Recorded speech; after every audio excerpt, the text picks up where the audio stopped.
All right. Welcome everybody to Unexpected Wrestling. Hopefully everybody's having a good Sunday night. I'm Minty here with Mr. Chonk. Mr. Chonk looks like he's in a different position tonight. What is going on with you over there? You look like you're in a brand new room, Mr. Chonk. What's No, it's going the on? same room. Hold on. Same What's room. Just that belt back there? different Did you view. end up winning a heavyweight title belt or what in Yeah, the yeah. No. My wife got that for me for anniversary Oh, the other nice. year. So it's a custom made That belt. almost looked like the Ric Flair big gold belt from a distance. It looks like the Ric Flair big gold belt over there. Hopefully he wasn't wearing that when he was with some of the ring rats back in the 90s or 80s or whatever. So last night we had Saturday night's main event. Missy, thank you so much for stopping in. I really appreciate you, Missy, over there in the Twitch chat already. So last night, Saturday night's main event. I thought it was a fun show. That's Um, great. Yeah. I can't really decide if I liked last month's better or worse. I can't really tell. It seemed like everybody was they seem to treat it very serious. It feels like a pay-per-view when I like this one better than the one in December. you did. The one Okay. yesterday. Yep. Yep. Okay, so I did take some a few key points that stood out to me about the show. The first thing that really stood out to me was the Nia Jax Rhea Ripley match. I thought it was an excellent match, and I wrote since Nia's return, she has been a completely different worker than her first run on the main roster. Her first I run on the agree. main roster, she was definitely like big, and they pushed her into the main event as like a dominant force. But I guess the key word is force there because they kind of forced her in the main event when she didn't necessarily always have the talent to be there. It felt like she relied a lot on character rather than her actual athletic ability. And now since she's come back, it's been like 2 years now. It's like a totally different person. It's pretty crazy at how good she's actually gotten since coming back. I agree with that. I agree with that. And then another key point from the show, the Cody Rhodes Kevin Owens segment. I said it felt kind of like a time filler, but still a heated promo for their match at the Royal Rumble next week. I think it kind of it did what it was supposed to do. Got you a little more invested into the match that they're going to have, the ladder match at the Royal Rumble. But it didn't really progress where they're going with that, in my Yeah. opinion. They It kind was of just a had plug to have Shawn Michaels show up. Shawn Michaels in his hometown, so And he didn't even get the package pile driver. It actually made Kevin Owens look weak yeah, by they him kind of taking the teased super it. kick. They teased it a little bit. I think that segment was a little more for maybe the hometown crowd than it Hometown was fan. for people watching at home. It actually reduced Kevin Owens' credibility, in my opinion, the way that This ended. that he's had to sell the sweet chin music. You don't want to Yeah. call it the super kick. So we have some internet drama to talk about, but I saw on the internet today somebody of note on NotiQ.com, the owner of NotiQ.com, Aaron Rift, made a post about that segment, and he accidentally called it the super kick and ended up getting blocked by Shawn Michaels because of that. he wants it to be called the damn sweet chin music. Do not call his move the super kick. He How about super duper kick? well, that would be a totally different move. Maybe Okay. maybe the Usos do the super duper kick. Oh, okay. uh, Maybe we'll have a super kick party. okay. Well, now you're going into AEW territory there. Yeah.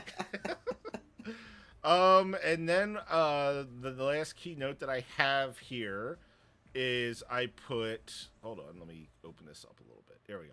Main event was good and really helped elevate Jey Uso, starting to think he could actually win the heavyweight title someday. Obviously not last I night, agree. but Yeah. I think both put on a great match.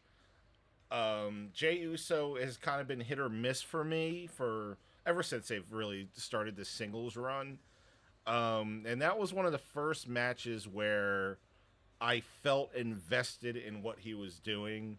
And a part of me thought that they might have done like a quick title change last night. There was a couple of false finishes there that really had me really invested enough that I thought that they were going to actually get a 3 count Yeah. and do something there.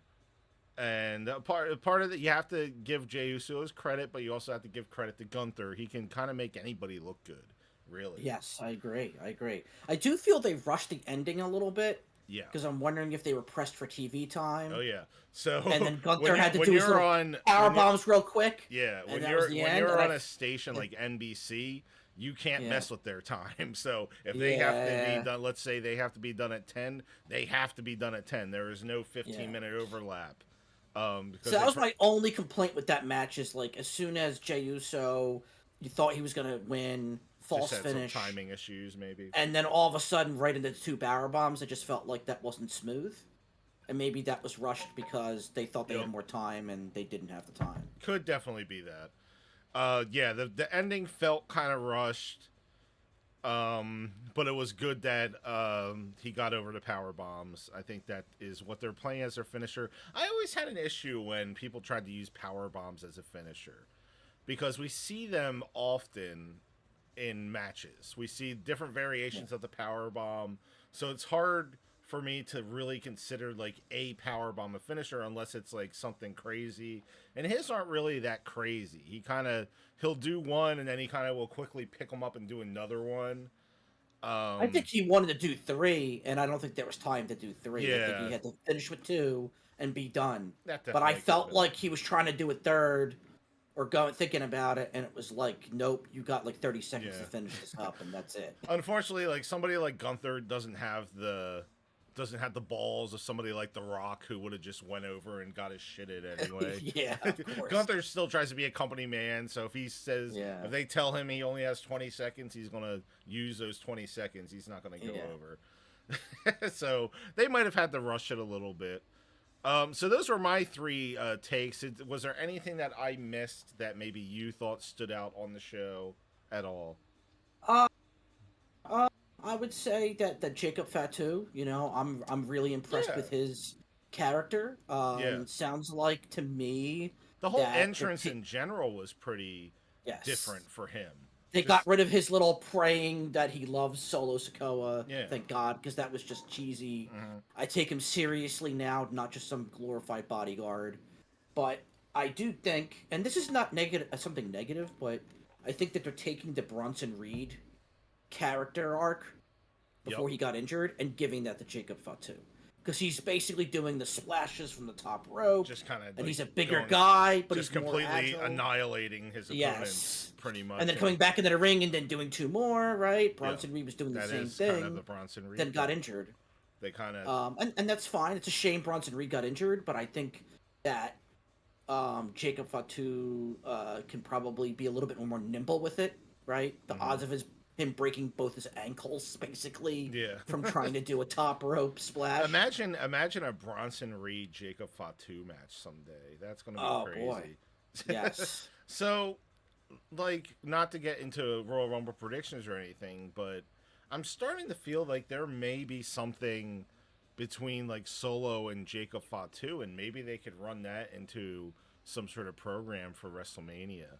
We haven't really seen too much deception there, but I mean, we um, could, but I think Solo Sokoa is not ready to be on his own. I think he needs a yeah. bodyguard or a Well, group they have to kind of to try to put bolster him him out of up. his own. They've given him the opportunities. They've given him wins over Cena. They've had him pin Yeah. Roman Reigns, which is not often that happens the past like 5 years.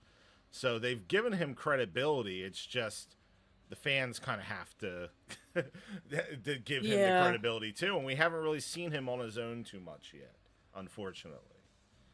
Yeah, I mean, hey, he might benefit from a Paul Heyman rub a Yeah. little bit. Yeah, there's a lot to the story there, and hopefully we'll get some answers in the coming weeks. Because obviously Roman has to have something going on at WrestleMania. I think the So best thing for his character is kind of like being part of a group where, he's not in charge anymore, mhm, and having a redemption story. He needs a redemption arc, yeah, and I don't think he's in a position to do that just yet. yeah. And maybe that's why they're taking him off of TV. I don't know. I don't know what the long term plan with him is. Do you Um, think he'll be in the Rumble match? I would Solo? assume to be Oh, in the maybe Rumble that's like a match. surprise thing. I don't think they're going to announce him in it, but he'll kind of show up. The worst thing they could do is have him show up and screw Roman Yeah, because we need to move on from him and yeah. Roman. Or It's screw Jacob over. Fatu. There you go. That could make more sense. Start planting seeds there. Because The he's not injured, right? I mean, the Solo's Solo? not injured. No, They're I just don't. keeping him off of At least they TV for a didn't bit. announce anything. Okay. You never know. The only other thing I'd want to touch on with Saturday Night's main event real quick is the Sheamus Braun Breaker match. Braun Breaker got the clean victory over Sheamus in a pretty hard hitting match. And one thing you sent me a text last night and pointed out, Jesse Ventura I think has a little Alzheimer's or something because Yes. he is seeing things that nobody else is seeing. I mean, Um, that wasn't even close to an accidental three Yeah, count. so Jesse Ventura was on commentary for that match, and there was a close pinfall, I guess, where Sheamus landed the bro kick, and the ref went down 1, 2. Um, Braun's foot was on the Braun bottom Breaker rope. got his foot on the bottom rope. Yo, Yeah. Hippo in the house. Thanks for stopping in. He got his foot on the bottom rope, and I'd say his foot was on the bottom rope probably before even the ref went down for 3. Yes. And Jesse Ventura acted like the ref counted 3 and then noticed it. Yeah, no, not even Um, close. Yeah, he needs And to I put thought some for a minute glasses there was on going or to be an something. angle with it being controversial, but no. No, I think Jesse Ventura was the only just making it controversial in his own head. yes, Because nobody not else part saw of a that. larger storyline. Yeah, Yeah, nobody not else part of saw that. at I all. think that's just part of his character, maybe, but he was really grasping for straws on that one. Where do you see Sheamus going from here? Because I think that they were trying to create some, I don't know if storyline's the right word, but he's not that Grand Slam winner, right? They're trying. That's the Yeah. last title belt he needs to win, and he's not getting any younger. I mean, will we So see an opportunity for him to get it, or is he basically saying without saying, "Hey, so I'm going to push over the younger talent now," and that's I've won kind of my what I career. see Yeah, Sheamus's role being now yeah, is somebody that I think he's always going to be in that mid card / main event area. He's always yes. somebody that could main event a show, a He's Raw reliable, or a right? Doesn't really SmackDown. botch moves, Yeah, and I think puts it's on a good good match. putting him with the younger guys, Kaiser, Breaker, Pete Dunne, and I'm sure there's going to be some more coming up soon. I think the best thing they could do with Sheamus is have him be part of the whole swapping around people on shows right now that they have open up. Mhm. Damian Priest we saw moved over to SmackDown, and it might be good for Sheamus to make a move over to SmackDown and face some new faces. I'm not really like it's hard for me to like envision people that I'd like to see Sheamus booked with because we've kind of seen everybody that can kind of clash with him pretty well. We've seen him in Drew McIntyre. We've seen him in Gunther over and over again. We've Yeah. seen him in Kaiser. We've seen him in Breaker. We're getting to a point now. It's like we've seen him with just about everybody. I mean, there's And one person I think he would mesh well with, who's but that? he's not quite ready to return. Ilya Dragunov. Yes, yeah. They have some work to do with them too on that. Um, But I know I've but seen images. He's in the performance center, so he's actively training. So it yeah, looks like so that's he's the direction they recovered, could but he's do. got to build off that ring rust. Bronson Reed, him and Sheamus probably have some Oh work yeah, to do with each other. him and Jacob Fatu. Yeah, that would be a good Him and direction Solo for him to Sikoa. go. Yeah, that would be a good direction. Sheamus and Jacob Fatu would be a good match. But that's kind of where I see Sheamus now. He's going to be good for those like hard hitting matches. I don't think anybody would really want to see. I mean, maybe they would do Sheamus versus Penta. Could you imagine that match? That'd be a clash of styles. Oh, that Big would be, time. yeah, That would yeah. be a real clash of styles. But they kind of teased. I mean, we can go right into the Raw recap after this, but they kind of teased a Kaiser Penta match, which I think would also be a clash of styles. It would be pretty Absolutely. Yeah. interesting. Kaiser's more of his size, though, so I think they Hmm. have more to work with there than they would with Sheamus. But I mean, yeah, I mean, thinking about it harder, there is some options for Sheamus to kind of continue to put over the younger talent. We're not. I don't think 2025 is a year that we need to see Sheamus going for a heavyweight title. No, but Um, the only one he hasn't had is the Intercontinental. Intercontinental. So yeah, maybe he can I don't stay know if he in would that realm. get one before his retirement. Who knows? I don't know. Yeah. I don't really know of any Sheamus retirement talks yet. But yeah, let's move into the Raw recap here. I got some three key points here that I took, and then we'll go over what you got going on. The first thing that I noticed was there was a segment with Sami Zayn and Kevin Owens. Sami Zayn came out, declared himself for the Royal Rumble, and Owens kind of came out and pretty much made Sami Zayn an offer. Kind of you scratch my back, I'll scratch yours, where he kind of insinuated that he's expecting Sami to help him in his Rumble match against Cody, and therefore he will be there to support Sami in his Royal Rumble entry in the men's Royal Rumble. What I wrote with that is that it makes me think about my Royal Rumble predictions. It makes me think that there might be a bigger story there between them two that maybe the WWE is teasing us with. I'm not sure. But it was very interesting that they made a point to have that segment and to have them exchange words like that, because Kevin Owens doesn't really go on that show at all. So Yeah. they went out of their way to make sure Kevin was there and to have that confrontation with Sami, and then later on in the show, Sami will be part of the cliffhanger at the end of the show. Yeah, I think Sammy is one of those characters where he's ripe for a heel turn. Yes, we've seen I don't know Sami as when a they heel want to pull before. that. Yeah. Yeah, he plays both very well. Mm-hmm. He's like a Seth Rollins, right? Yeah. He can be on that cusp very well, and they just need the right moment to pull that trigger. Yep. And I think he's so beloved right now that I think fans would not see it coming, but at the Some same people I think would time still expect it. I think they would still cheer him even if he was a heel. Yes. That's the thing. That's the thing. To a degree, Yeah. they cheer it at first because it's a change. Mm-hmm. Fans are very, They'd they have to cheer have when him something's really different. do something to piss the fans off if they want to boo Sammy. It depends on what kind of heel they want him to be. I've noticed, and I'm going to sidetrack just a little bit. I've noticed with WWE, they're experimenting with different heel type characters, right? Yep. So Braun Breaker, he's not full on heel in my opinion. Full on heel. He's just has an ego. That's kind of his character. He has an ego. I'm the full on best. heel is Kevin Nobody Owens. can stop me. That's full on. Yeah, Kevin Owens is a full on heel, but he almost has that Drew McIntyre type heel where he's being a troll. Like, Drew McIntyre was being a full blown troll during his heel run, and now Kevin Owens kind of adopted some of those tactics. Yes, he's wearing the T-shirts and stuff, and that's full on this extreme over here, right? Yeah. So I don't know if that's what they want to do with Sami Zayn, go full on that extreme. And maybe they're building long terms towards something like Survivor Series and having something like Kevin Owens and Drew McIntyre and the trolls of WWE. Yeah. You know, versus those full on baby faces, right? Jey Uso is John Cena 2.0, right? They have a gimmick over with the fans. I don't think they could turn Jey Uso heel if they tried, right? So maybe that's what they're building towards long term. Yeah.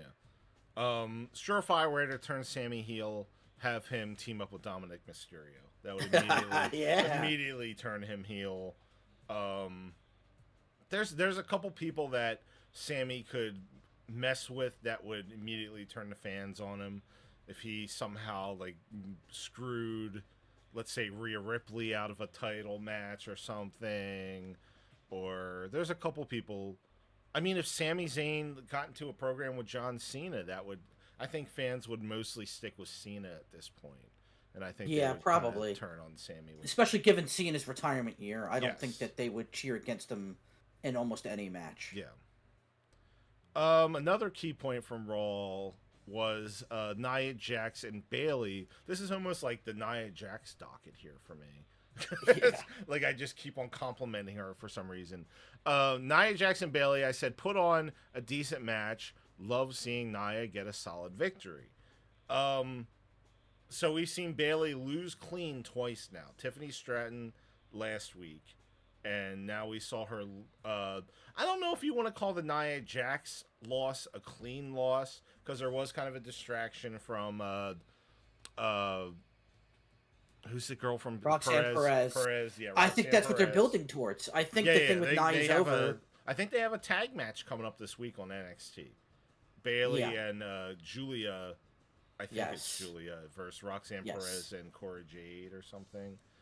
Yeah. So I see more of a program there because here's typical WWE. Right after WrestleMania, they do the call ups. Right. It's usually a couple of weeks Usually, after yes. WrestleMania. Sometimes it's So- actually the night after they'll do it. Exactly. So they're building up to like, hey, let's start a mini program for like 2 months right now, so that right after WrestleMania they can pull that trigger, call up Roxanne Perez, and have a blow up feud on the main roster.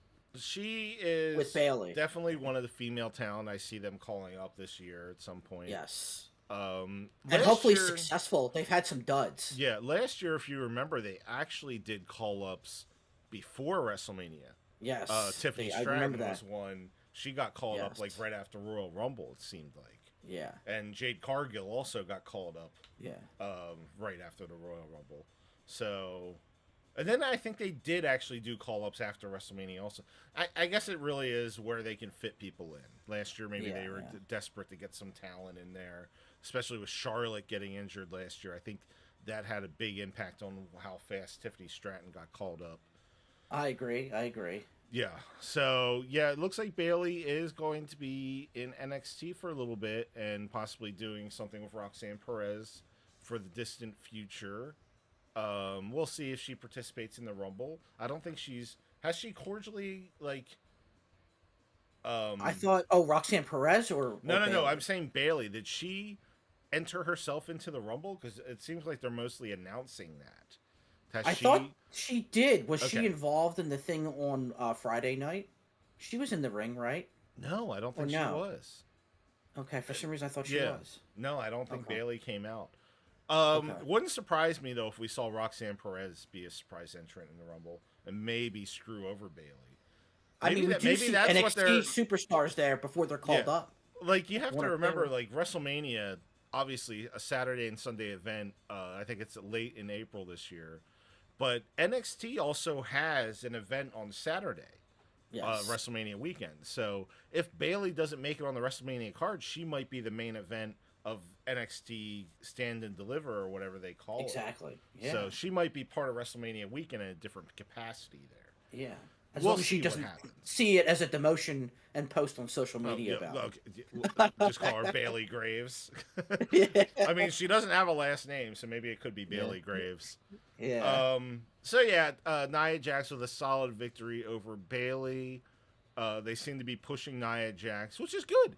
Because she just lost the title. You don't want her to kind of fade into obscurity. So they're giving her some wins, even though she lost the belt, so she's still looking strong. And then we had the main event, Rollins versus Drew McIntyre. When you look at a match like that, it's a WrestleMania rematch, by the way. This match was better than the WrestleMania match because Seth Rollins' leg wasn't hanging on a thimble at that point. Yes.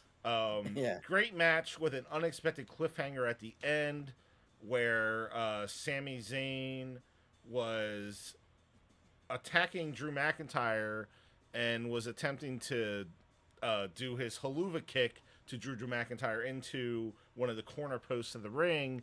Drew McIntyre moved out of the way and he hit Seth Rollins with it. Yeah. And I mean, it's kind of leaving fans wondering, was that on purpose? Was that not? We see freaking Karrion Kross winking every time Sami Zayn's around him, which gives you indication. Did you notice that? Was it this past Monday? Or 2 Mondays ago, he was in the background in one of the cutscenes? Yes, that was this past Monday, Seth Rollins did a backstage thing, and then when he walked off, you saw Karrion Kross, like, giggling in the background. Well, you know, the long-term thing there is Karrion Kross is, like, he turns people to the dark side, Yeah. basically, right? Yeah. So maybe So he's got to have a hand in Sami Zayn I think so. going the other I way. think that might be what's going on. We will have to see. Did you have any standout key points from Raw that we didn't touch on from the ones that I just brought up here? Uh, yeah, I had a couple things. I noticed, I don't know if this is a trend yet, but Mhm. Raw was under 3 hours again. It seemed to hit the Two and a two and a half, half, two yeah. hour and 40 minute So mark, right? I think that is where Don't know if that's Paul Levesque is intentional or seeing just. this the sweet spot. Yeah, yeah. So And I I had no issue with that. yeah, It's fine. I don't. It doesn't matter to me either way. I feel Um, like if they go 3 hours, I think that's them going overtime at this point in their yeah, head. Even yeah, though there is no yeah. overtime on Netflix, I feel like, you know, 2.5 is their sweet spot, but if they have to go over, they wouldn't go over 3. I think Yeah, I that's agree kind of with you. so. I agree Maybe with we'll that. see if they ever have like a stacked Raw card for whatever reason. Maybe then they'll do a three Yeah, hour yeah, presentation. 2.5. I'm good with 2.5. yeah. I'm good with 2.5. Another thing, Chad Gable and his luchador problem. Yeah. I don't know if there's controversy there or who they're gonna get to help him, unless it's Yeah. just Dominic Mysterio playing himself and they're just being tongue in cheek about it. Yeah, I'm not really sure where they're going with all that. Um, I'm not sure where they're going with American Made in general, to be honest. I think Chad Gable Yeah, is looking really good in the ring, the best I've ever seen him.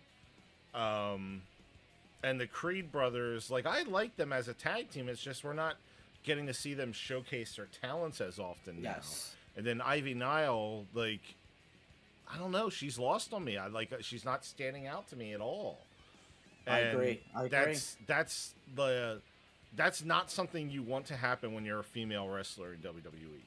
Yeah, Because you're already kind of short on airtime to get on TV. So if you don't have like a personality to get you on TV, then you got to rely on your wrestling skills. And if they're not right. giving you TV time, something isn't going Yeah. right for you there. So I, you I got I to mean, figure something Candice out. LeRae is having more visibility than Ivy Nile, Yeah.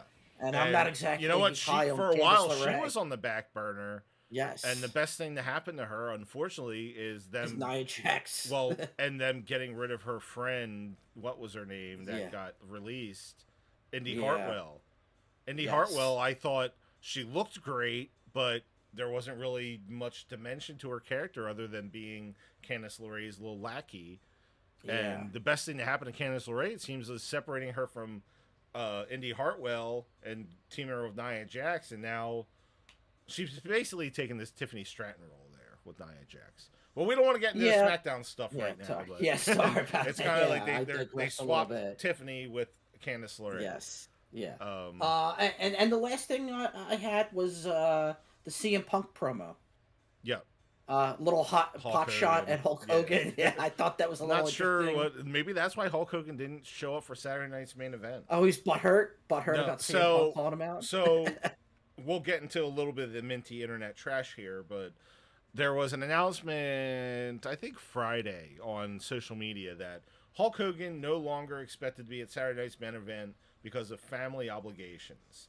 And I wrote, that's interesting because Hulk Hogan, most of Hulk Hogan's family doesn't even speak to him anymore. So I don't know Yeah. what kind of family obligations he had other than maybe Nick Hogan having another drunk driving incident that he wouldn't have to. I wouldn't be surprised if Hulk Hogan got a little in his feelings about the CM Punk promo. Yeah, But the thing is, possibly. it's been well known for over a decade that CM Punk and Hulk Hogan do not get along. Of Um, course. I'll go a little bit, not that I'm an insider or anything, but the little meat to that story is when CM Punk on his first run with WWE, I guess he encountered Hulk Hogan backstage at a show. He introduced himself to him, and Hulk Hogan kind of blew him off. It was kind of like, "Oh yeah, brother, whatever." And like I guess maybe they did a limp shake of hands, but like Hulk Hogan wasn't really engaging to him. And then on the contrary, Stone Cold Steve Austin was like very friendly with him, blah blah blah, very cordial. And apparently that just rubbed CM Punk the wrong way, and they've had issues ever since. Like every chance CM Punk gets, he'll take a jab at Hulk Hogan, and I guess he just has no respect for the man because the guy didn't really shake his hand backstage at an event over a decade ago. That's apparently where People the hold whole grudges in everything that stems. business. Yeah, yeah. So him and Hulk Hogan don't get along, and any opportunity he can to take a shot at Hulk Hogan, he will. Um, Yeah. it was pretty interesting since Hulk Hogan's beer brand is a sponsor of WWE Raw, so that was an interesting move. But that's what fans want to see. They want to see CM Punk kind of throw those pipe bombs out there, Of and course. he's Of not course. disappointing. Yeah. And I'm sure there's people backstage that did not know that he was going to say that. So he likes to stir things up, and there you go. He's stirring it up any way he can. And he also even mentioned the favor that Paul Heyman still owes him. Yeah, So yeah, that's what we keep forgetting about. That there is a favor that Paul Heyman owes him. Who knows when that's going to pop up, and it's going to be very interesting to see what he's referring to there, what that favor could be. Paul Heyman doesn't have any attachment to any of the current champions. do you think And it's like a big news thing, or do you think it's so small and we're like overhyping what that favor might be? Could it be something stupid like it gets CM Punk into the Elimination Chamber match? well, Where I wouldn't call that a that could favor. happen But is like they do some like back alley favor where Paul Heyman gives him like a handy or something in the back lot. No, I something tells me it's going to involve Roman because when at Survivor yeah. Series when that all happened, Paul Heyman was very dismissive about it when Roman would bring it up. I think it's going to have something to do with Roman. And I think it might be a long-term storytelling thing. I think this might go past WrestleMania before we find out what that favor is. Yeah, Who knows? I think you might be right. I don't know what it could be, It's kind of going to and be a wait and see kind of thing. I have a prediction. Mm-hmm. It's bold, Go for it. and the prediction is that CM Punk's whole thing is he's never main evented WrestleMania. That's true. And I think the favor is going to be at some point, and obviously he does not have 10 years left in his career, right? That Paul Heyman will find a way to get CM Punk his WrestleMania moment through the non-standard channels, right? I don't see CM Punk winning the Royal Rumble or winning Elimination Chamber. I see the favor having to be that Paul Heyman just gives him a main event or puts him in one So of the main somehow events. that would have to be attached to one of Paul Heyman's guys. So either Yes. Roman or if Paul Heyman gets attached to somebody else, if Brock Lesnar comes back. Or that could be at the cost of Roman. Maybe there's nuance where Roman would have been the guy for one of the main events, and Paul Heyman greases the wheels backstage as part of the favor, and Roman gets dropped, and it's CM Punk instead. Don't And be then post shocked if WrestleMania is a feud. don't be because Roman shocked gets of pissed off. a completely like a complete heel turn from CM Punk either, and Paul Heyman Oh, of course. sides with He's him. another one who can do both sides Yeah. of that coin. Don't be He's surprised very if good Paul at that. Heyman and CM Punk do another heel run where Paul Heyman Could is like his possibly. representation again. That could But be I think at this point with CM Punk, he's so solidified, he doesn't need Paul Heyman at his side at all. Other Oh, people yeah. could benefit No, from he Paul definitely Heyman. he doesn't. Paul Heyman's tutelage. He, CM Punk could be a heel he by doesn't need himself. CM Punk at all. Or Yeah. Paul Heyman. CM Punk doesn't need Paul Heyman. Paul Heyman doesn't need CM Punk. Yeah. But it would make good television to have them. It two would. together. It would. Yeah. There's a lot true. of history there. Okay, so that's gonna round up the recap of Raw. Let's get into some other wrestling headlines other than the whole Hulk Hogan CM Punk thing. We had some more headlines throughout the week here. One of the big ones was Alexa Bliss. So Alexa Bliss, apparently there were some plans for her to come back at the beginning of the year, this month, that got scrapped. And that's kind of all the information that's been out. But for me personally, I think that stems a little bit with whatever the heck's going on with the Wyatt Six. How they A little moved bit. them to I've heard SmackDown. different news though. Mm-hmm. I heard slightly different. I heard that there's a contract dispute over money. Oh, I did not. That she hear wanted a bit more money, Okay. and I guess negotiations are still open. and as a result, she's probably not ready to come back unless WWE meets her demands. Now, I don't have hard sources to verify that, Yeah. but that's that's the Speculation. gossip I'm Yeah. reading. Yeah. It's speculation. So, unfortunately for Alexa Bliss, this kind of is a bad time to have a contract dispute Yes. because if you did it 2 years ago, she might have gotten her way, no questions asked. But now WWE is very far ahead. They are number one in the world of professional wrestling, and there's nobody even close to them. Yeah. And they kind of And they have an have, abundance of women talent waiting in the yes, wings at they have NXT. a They don't lot of need Alexa women Bliss. waiting for a spot. Alexa Bliss is a well-established star. Obviously, they can make room for Alexa Bliss on their program if they needed They could. to. I don't know if she has a lot of ground to stand on demanding more money, depending on how much it is. Because her Because last run fell a little flat. yes, and And that's I don't know who to blame on that. I don't know if she I could blame deliver the part of it just character. being part of the stupid Wyatt Six stuff. And her last run, they kept teasing that she was going to go back to like the dark side or whatever. Yeah. If they And brought it her just fell back, flat, never ended. It yeah, didn't have a payoff. Alexa Bliss, like I, I like her as a character, but it's a totally different landscape now. They have so much talent available. She's somebody that I really feel might get lost in the shuffle when she comes back, unless she Yeah. really, if she makes like Nia Jax level changes. Yeah, and if she goes back to her traditional character, Hmm. that's too much like Liv Morgan. Liv Morgan's character now is very That close would be a to. good feud. Those two to have a feud Yeah. right away. That would be get Liv something to do there. That would be a decent feud. They look the same. They kind of had the same personality prior to Alexa Bliss To aligning be with completely Elias honest, if you Randolph. want to like Liv has kind of gotten a personality of her own the past few Yes. months.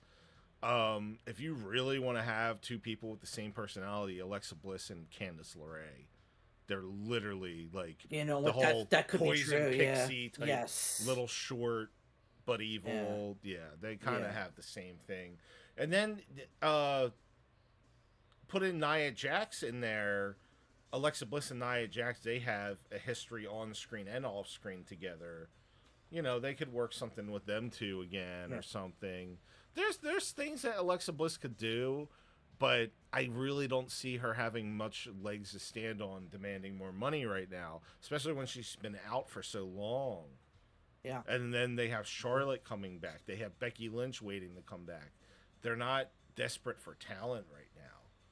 So Agreed. I think she needs to, if these speculations are true, she needs to do some soul searching and really decide if WWE is what she wants to do, or if she wants to look for other options, or what.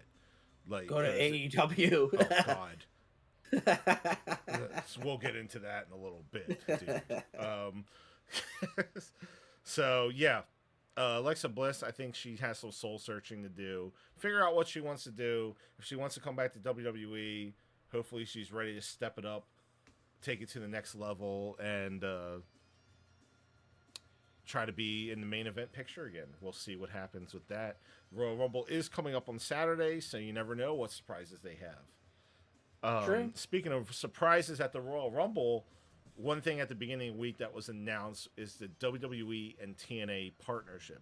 Actually, I think that was announced like late last week. Yes. So WWE TNA partnership. I see it as a very positive thing. I know some people disagree. They think WWE is going to ruin TNA and that TNA isn't going to get anything out of the deal. Just being linked with the WWE already gives props TNA up to a whole different level. And I think this WrestleMania is going to be really interesting because I think we're going to see a lot of mixing between these two promotions. Because them actually being in a partnership together now is a little different than TNA just loaning WWE Joe Hendry for a month or Jordan Grace for a month. This is them actually working together. And they've already started. We've seen who was it? Cora Jade. She was on TNA. So we're seeing them send some of their bigger talent over to TNA. Do you think they pull an AEW situation where all of a sudden titles are getting defended on the opposing I wouldn't be shows? surprised. I wouldn't be surprised. It Okay. seems like NXT is what's really ruffling the feathers with TNA, though. But maybe we'll start seeing main roster stuff happening. You never know. So you also have to realize there is some old WWE talent that's in TNA right now, such as Dolph Oh yeah. Ziggler. Yep. Top Dollar, he's over in TNA. Dear God, please keep him over there. I don't want to see him on SmackDown or Raw or NXT. Please, for the love of God, do not have Top Dollar invade WWE. Who else is over? Dana Brooke. She's under their other Ash of Elegance or something like that. So there's a lot of ex WWE stars that are over in TNA that, to be honest with you, that might actually confuse some of the lapsed fans. They'll be like, "Oh, Dolph Yeah. Ziggler, he's still over in WWE. Wow, I didn't know that." You know, Yeah. so there's a lot of mixing up that they could do there. There's some TNA talent that I would like to see on the WWE main roster. Somebody like Joe Hendry. I don't see him being like a big main event star, but I'd like to see what happens if we did put him in the Royal Rumble or something, see how the Yeah. fans would react to him. Jordan Grace, I don't think Jordan Grace is going to be part of the partnership. I think she's going to sign with WWE. I think she's one person that WWE wants to get a hold of and make her the next Jade Cargill, make her a star. I think that Yes. they might even have her forego NXT and bring her right to the main roster. She'd be a good Well, opponent for they better like, be careful because they kind of did that a little bit with Jade Cargill and rushed her yeah, she was kind of appearance, a work in and the progress. payoff wasn't as great as they thought. Yeah. Jordan Grace, though, I think has a very good reputation in the ring, where Jade was kind of learning on the job. Not that there's anything bad about that, but it's just you could see it. I see Jordan Grace and Rhea Ripley having a great match. I would love to see Yeah. them Oh yeah. have a match at like WrestleMania or even like Elimination Chamber or something. That'd be a really cool thing to see.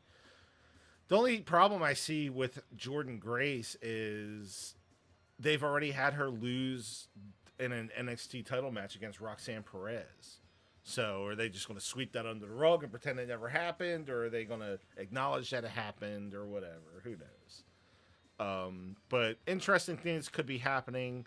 I think that we're going to see some TNA talent popping up at the Royal Rumble. We've seen it the past 2 years where one TNA talent was joining the Royal Rumble, but now I think we might actually see almost like a legit invasion of TNA talent coming out and joining the Royal Possibly. Rumble, which could be interesting. Hopefully, we'll see some new faces that we weren't expecting to come to the WWE main roster. That'd be kind of cool. So let's move on. We have AEW Dynamite, and I have to be honest with you. It's difficult for me to get through these shows, the AEW shows.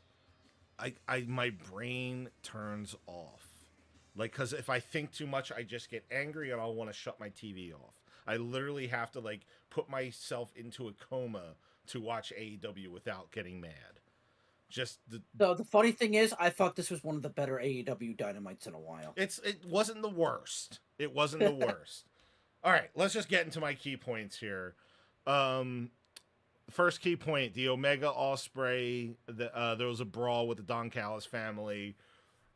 First thing I noticed, and I hate like just being negative like this. I want to try to look at positives, but with the Omega Ospreay brawl, I immediately got distracted by the bad camera work. So they had this thing where Omega climbed up one of the cantilevers in the arena. Ospreay climbed one of the balconies, and they both like tried to simultaneously jump off. The camera was only focused on Ospreay, so you see Ospreay do a moonsault, Tiffy time. It looked like Tiffany Stratton's moonsault, and that's what I wrote. It's Tiffy time on Twitter. And then out of the corner of your eye, you see like Omega's foot because he also jumped at the same time, but the cameras didn't catch it. So you only saw Ospreay and you see like Omega's foot in on the left side of the screen or whatever, and you didn't really get to see that jump. Later on, I saw fan footage of how it all went down. So They didn't air a replay of it. Like at they least they might could have have. aired a They might have replay. aired like a Okay. replay, but like the AEW really needs to work on their production. That's a production issue. They can't blame Yeah. wrestlers for that. That is a production issue. That's whoever's assigning whatever camera angles. They need to get that shit straightened out because that's not the first time something like that's happened. That's insane to me. Yeah. WWE probably would have fired people over something like that. Yeah. We also have the Hurt Syndicate as the new tag team champions. My comment is I literally have no feeling either way for this. I agree with that. I don't feel a connection with the Hurt Syndicate anymore because I feel like this all got played out in WWE. They're not doing anything new with the Hurt Business. I'm going to call them the Hurt Business because that's what I know them as. And they're a tag team with three people, I think, all over the age of 40. So where's the longevity, right? Yeah. Bring on some younger folks. I thought for a while they were going to bring on Ricochet. Then they went a completely different different direction with Ricochet. And I can't believe I'm going to say this. I'm more invested in the Ricochet feud now, and I could give two shits about the Hurt Syndicate. Yeah. And 3 weeks ago, I was reversed. And now I'm like, I just don't care. The problem with the Hurt Syndicate is it's just recycle. It's the same recycled crap they were doing in WWE. They're not doing anything different. So the whole argument that MVP always had that WWE cut them off too early, they didn't let them reach the heights that they wanted to reach. He just wanted to extend what they were already doing. He just didn't want to get cut off of TV. He wanted to continue doing it. WWE saw the ratings declining, and they had to pivot, and they did. And you know, they made the calls that they did, and now we're starting to see why those calls need to be made because give them the tag belts, that's fine, but like you got to get fresh faces in that group. If they're going to continue with that name, bring in some young talent. Yeah, the interesting plot they had was when they were trying to recruit people for the group. Yeah, now they had Cedric Alexander. They had Cedric the Entertainer. I mean, Cedric Alexander for a few. And he's in WWE still, I believe. Yeah, he's not moving over. Yeah. So, it's just kind of, I'm not invested in it. I'm not saying that I can't get invested in it in the future, but right now, when Shelton Benjamin first came on, and we'll count MVP with that too, because he was kind of the manager or whatever, and he had that match with Leo Rush.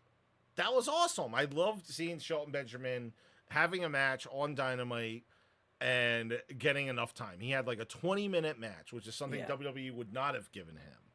Yeah. That was great. It seems like ever since Lashley came in, and here's some little backstage drama speculation stuff. Apparently, something that happened that might have thrown a wrench in the plans was that Bobby Lashley and Swerve don't get along. And apparently Lashley like refused to be pinned by Swerve or lose to Swerve or something like that.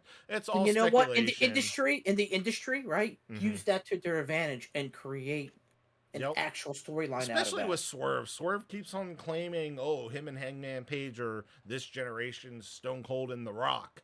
Well, Stone Cold and The Rock had real life heat with each other, and that's what made it interesting television when they would be entangled together. So you have two people, Lashley and Swerve, apparently, that might have some heat with each other. Why separate them and pivot away from each other? Like, if you want to make some money, if you want to make good television, have them be professionals and work together, even though they don't like each other, and let that shit come out in their promos, in the ring, however they got to do it. But unfortunately, AEW, they're not out to make money. They're out to be friends with everybody, and they're out to, I wouldn't say keep everybody happy, because we're going to be talking about a lot of things that aren't making people happy about working for AEW. But there's definitely some misdirection with the Hurt Syndicate. Hopefully they can figure that out and get that worked out, because as of right now, I have no feeling either way for the Hurt Syndicate at all. The third key point from the show, and I apologize for being so negative this week about AEW, but the show ends with Jon Moxley choking out Cope. Cope! That's his new name now, Cope! Cope with it! His new name, Cope, to a predictable and boring ending. How many times have we seen the ending of Dynamite or a pay-per-view or some sort of show with Jon Moxley and his little flying monkeys choking somebody out, either with a plastic bag, a bar or something on their throat, or all it is the around death. their neck. What I'm annoyed about is the Death Riders is the same thing as the Blackpool Combat Club, except without William Regal. Yeah. They had to change the name because they don't William Regal, in my opinion, right? Yeah. They don't have representation from that area, so now they're Death Riders, but it's the same storyline. Yeah. No character change. There's no development either. They're not growing with personalities. Like, Marina Shafir still looks like a deer in headlights that can't cut a promo. She can. She looks intimidating. She's obviously an athlete. We've seen her in the ring. She's okay, but she does not look comfortable on a camera. Like, and they remind me of NWO in their like final years, where like they're just there, and they're a dominant force, but not because they're good at being one. It's just that there's no one else. And then you have Wheeler Useless with a 1950s Beatles haircut. Like, if you're trying to make people look intimidating, don't make one of them look like a grade school boy. Because that's not going to be intimidating. Wheeler Useless is the least intimidating wrestler probably in wrestling today. He is somebody that looks like half of the front row at AEW could beat the crap out of him. And I'm even talking about like the little 12-year-old with the popcorn bucket. There's nothing intimidating about Wheeler Yuta. Please stop trying to make him be some sort of force. Claudio, I think, is just lost in the mix there. I'm sure the guy's happy for being on TV, but there's other things they could do with Claudio. They don't need to be doing this. This guy, he is one of the most gifted athletes in all of wrestling, and he's stuck in this group with Jon Moxley. Like, I don't even know what the purpose of the group is. Pretty much the Elite had this whole thing last year where they attacked Tony Khan. They were taking over AEW with good old Jungle Jack Perry and Okada. And then all of a sudden that all fizzled away because the Young Bucks wanted to go on vacation, and Moxley just took over that whole storyline of taking over AEW. And this, like, not even the Young Bucks weren't entertaining with theirs, but this is worse than what they were even doing. Yeah. Something needs to change there. And I think the ratings are telling AEW that something needs to change there. So we'll see if they ever do actually act on that. What not with Amazon Prime, by the way. Yeah. What were your key Did you hear about that? From, well, Amazon it's an Prime unrelated partnership for their pay-per-views. Yeah, I did hear something about them running the pay-per-views. Yeah, and apparently their shows are the #1 streamed sports event on Max. Or so I haven't the information that I heard, the speculation from I think it was Sean Ross Sapp from Fightful. They didn't say #1. They said one of the top. Okay, yes, one of the top. So one of the top could be top what? Top 50? Top 100? Yeah. Like if here's my whole thing with that. If AEW was the top of anything, they would be posting about it, throwing babies in the air. They would throw a party for themselves. They are one of the most self-congratulatory companies. It's the same thing about WWE announcing like attendance records breaking and stuff. Yeah. AEW is a company, they literally gave themselves a video game award at a convention that they were the only video game that was showcased there. And they posted on social media, "Oh, we are the top video game at the Teletubby convention," and so literally if they were #1 on Max, they would not be quiet about it. Trust me, they would be posting about it. I think maybe that whole narrative went out because there's a lot of people asking, "Hey, where are the numbers for Max? Why aren't they posting it? Yeah. What are the numbers?" So they're probably trying to get a positive force out there, but until we have legit numbers, nobody can really say. Um, And my last point yeah, from Dynamite, it seems like they're navigating slightly away from the Jeff Jarrett stuff with yeah. between him and MJF, Mm-hmm. and now I'm bored. I feel like they need to go MJF, back to Jeff MJF's like, Jarrett and yeah, MJF. MJF's promo, like I kind of could see it in his face. He's not even like invested in it. It seemed like he was kind of disassociated a little bit. Yeah, I don't know why they navigated away from what they had 2 weeks ago. I'm not sure. Are they changing direction, or are they just experimenting with different things? I feel like the unfortunately, long-term story was that Jeff Jarrett would refuse MJF, yeah, refuse, keep losing, and then eventually have to accept MJF's help. They'd be some, I don't know if you want to call it a tag team, but a partnership for a mhm, month or two. Jeff Jarrett gets the title or something, and MJF screws him over, right? And then that's the end of the Jeff Jarrett saga, right? yeah, Like, that's the payoff I would expect to see. yep. Now I don't even know what direction they're headed with all this. I don't think like unfortunately there's only one person booking for AEW and that's Tony Khan. Yeah. And if somebody goes um in and out of favor with him, like he'll change the booking on the whim. It's unfortunate and it's one of the main problems in AEW is there isn't consistent booking. It's it's crazy. Like last night during Saturday night's main event, Tony Storm turned into timeless Tony Storm again Oh, while yeah. nobody was watching. So Yes. like why not have that on a pay-per-view? Why not have that on Dynamite where everybody would see it and get invested in it and get happy about it or You're upset about segueing to something I was going to get to at some point here it? is Yeah. why are they using Collision to have big time plot movements Yeah. on a Saturday?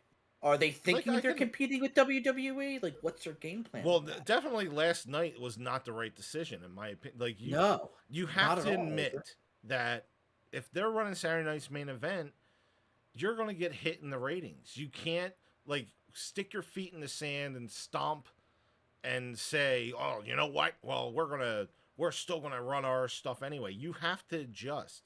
I'm not saying Right. cancel Collision that week, but you can't have something like that. You didn't see like if WWE was getting annihilated by another company, they wouldn't have had The Rock come out on a show that nobody would see, even though they did a couple Right. weeks ago with NXT. But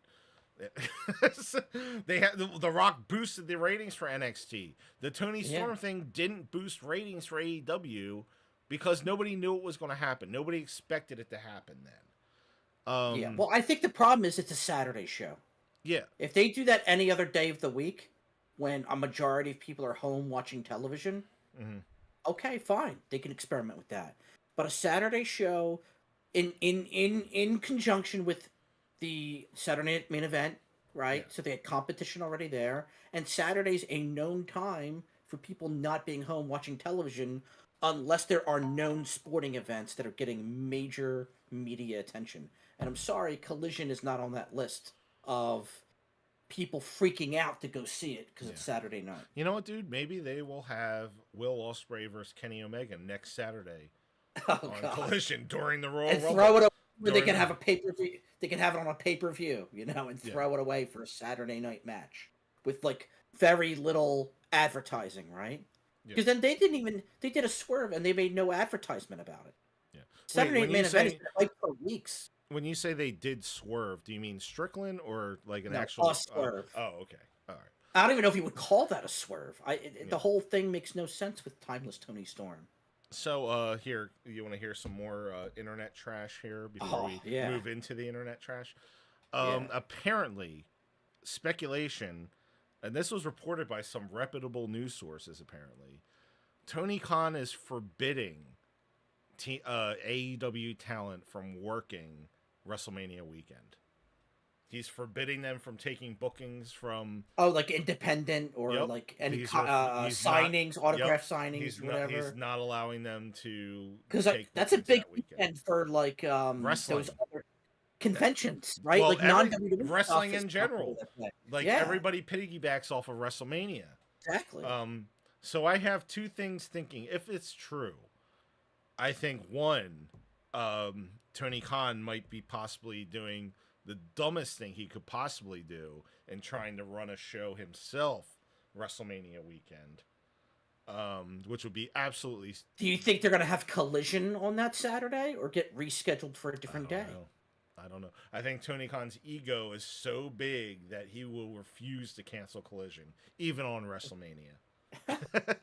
Or I change the wouldn't. time? Yeah, 6 o'clock That Collision. would be the You know, smart thing to do. If I was in if his you're not gonna shoes, cancel, if you're not gonna cancel if it, I was in his shoes, I would change the time. I'd change it to I like wouldn't cancel noon. because canceling it makes you look very weak. Like it's Yeah, admitting you can't compete with WWE. When yes, we know you can't compete, yeah. but I wouldn't admit it, and I would at least change the time to be 6 p.m. instead of 8, I'd do it. Um, or even so 5. you have to look at the whole picture here. Yeah, First off, what are you going to get angry at the fans for wanting to see WrestleMania? yeah. Look at the whole picture here. The fans want to watch WrestleMania.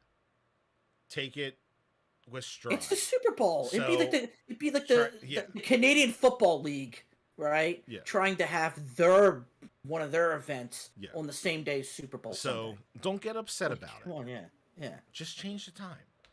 yes, Also, like, if you want your talent to work during that time, let them give them the opportunity to work because that's a big weekend. Everybody's invested in wrestling that weekend. If you plan it at the correct time, maybe move Collision to Friday or something. oh yeah, Like people want to be indulging in wrestling that weekend. So right, pick the right time to put your product on. If you want to run like a Dynamite Super Show, go ahead. That's a week to do it. Capitalize on right, it. Try to make money. yeah, Run your business like a business. yeah, Capitalize on the attention that WWE is bringing to Las Vegas that week. Have Dynamite in Vegas or near Vegas or something. Be in that area and be part of that whole thing. There's nothing stopping you. There's no law saying that you can't run a special event that week. Just right, don't run it on Saturday or Sunday and you're good. right, People would probably go to if you ran a show close to Vegas enough. There's probably people that are there for a whole week that are there for WrestleMania that would make that part of their week's activities. Stop to see I agree. AEW Dynamite. Stop to go to this convention, go to that convention, go to the ROH, go to WrestleMania. Yeah, So that's kind of how I feel about that. But we'll see. It's only speculation. There's no actual hard evidence of that. But that's the rumor going around. So let's get into some rumor and gossip here for a little bit. Now, Mr. Chunk, you're probably not going to be too familiar with any of these people. Any normal person probably won't be familiar with any of these people, but these guys are legends in their own mind here. And we're talking about some internet personalities within the wrestling verse that are apparently insiders. And I'm talking specifically AEW because something you want to know about these insiders. They very rarely have inside information about WWE, but they always seem to have a lot about AEW. So that makes you think a little bit, right? So we got, let me see the easiest way to explain this drama here. So we got this one guy, his name is Ibu. Ibou. That's how he spells his name on X. And he decided that he was going to start a private Discord. I forget what this Discord is called. It's called like Self-Made or something.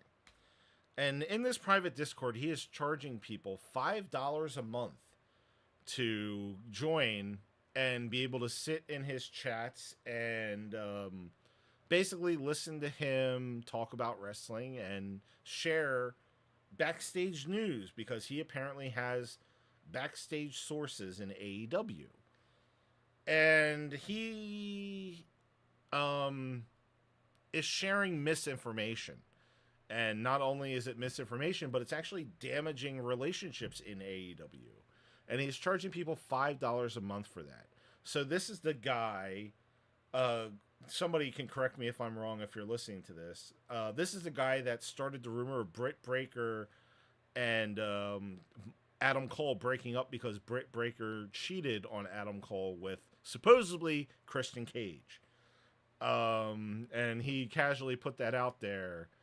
And we're going to talk a little bit more about that particular situation later because Britt Baker actually personally responded about that situation. But this Ibu guy, he shares information on his private Discord. And, yeah. So this other guy, Air Gold, who also, now this guy isn't a wrestling journalist / reporter, but he shares on Twitter things that he finds out and hears about.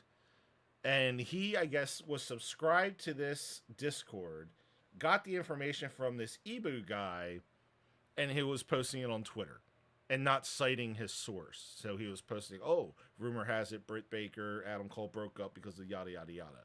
Whatever.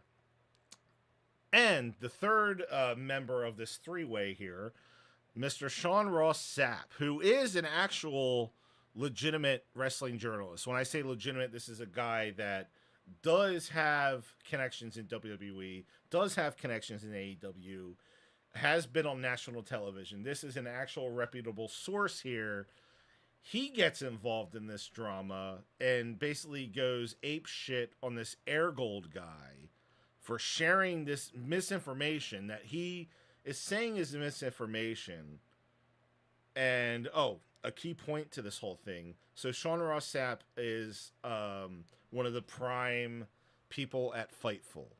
Fightful is a wrestling website. They kind of give insider information, whatever. And Ibu is also part of Fightful. So they are kind of in cahoots together.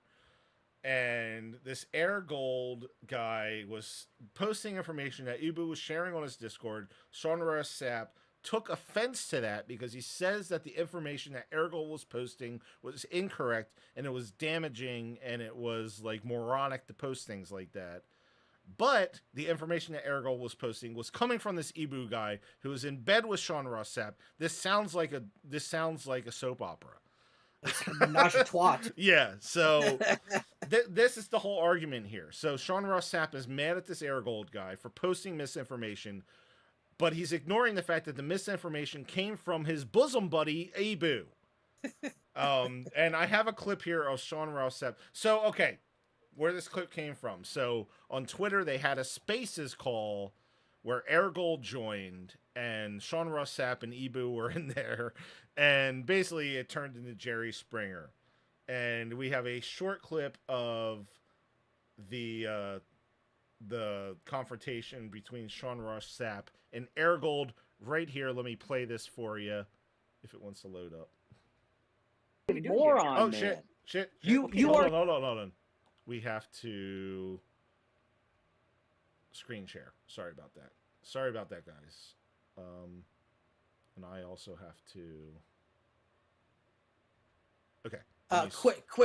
Quick plug while you're getting that queued up. Go ahead. Now available at your local store. Nice little hot pot ramen advertised for WrestleMania with Liv Morgan and Seth Rollins on the cover. So Mr. Chonk needs to decide if he wants to eat that live on stream Sunday or if he's just going to have it for his collection. Or maybe he needs to get another one that he could eat. I might get another one to eat. This was actually only it was under $2. Oh, really? So Yeah. It's hot and spicy. Is it supposed to be like super hot and spicy or what? The only way to know is for me to try it. Okay. We're not going to do that tonight. We're not going to do that tonight. No, but how much would you pay me to eat this with like chocolate milk? Oh, hot chocolate milk? Well, so maybe or orange juice. How would the noodles melt? Well, yes, it would become hot because I would heat it in the microwave with a liquid, so the liquid would be chocolate milk. Or orange juice. What if I did it with orange juice? We're gonna have to think about that one, dude. Okay, so it looks like I have the screen up here. Let's play this real quick. Moron, man. Hold on. You are sincerely. This isn't working. You are sincerely. Here we go. Let's get it up here.